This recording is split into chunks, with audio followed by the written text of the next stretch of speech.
Të ndodhur në mesin e debatit për trafikun e drogës, banorët e Bedatit dhe Adriatikut, dy fshatrat e Divjakës ku opozita akuzon se janë ullur dhe ngritur avionet e narkotikeve, thonë se nuk kanë parë dhe dëgjuar asgjë. Rruga prej 2 kilometrash që lidh dy fshatrat, sipas deputetëve të Partisë Demokratike, është përdorur për uljen e avionit dhe trafiku është mbajtur i bllokuar nga makina në të dy fundet e rrugës.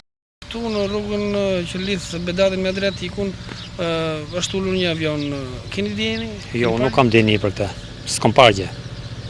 Po zërat që fliten sikur ulet dhe ndalohet qarkullimi me makina tjera? Jo, as për këtë s'jam der djeni. Jo, si banor Bedatit nuk keni parë gjë? Jo, s'kam parë gjë. Jo, unë për shumë tim jo.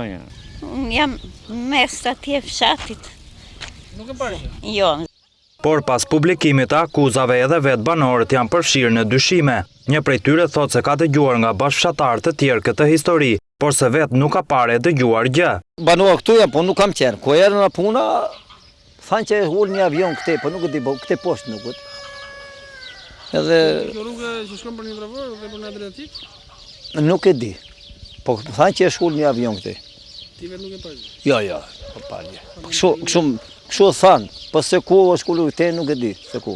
Prej më shumë se 10 ditësh opozita ka hedhur akuza se infrastruktura e ushtrisë po përdoret për trafikun e drogës dhe se avionët e ngarkuar me lëndër narkotike po ngarkohen në disa zona të vendit, si Divjak, Gjadra apo edhe Gjirokastër.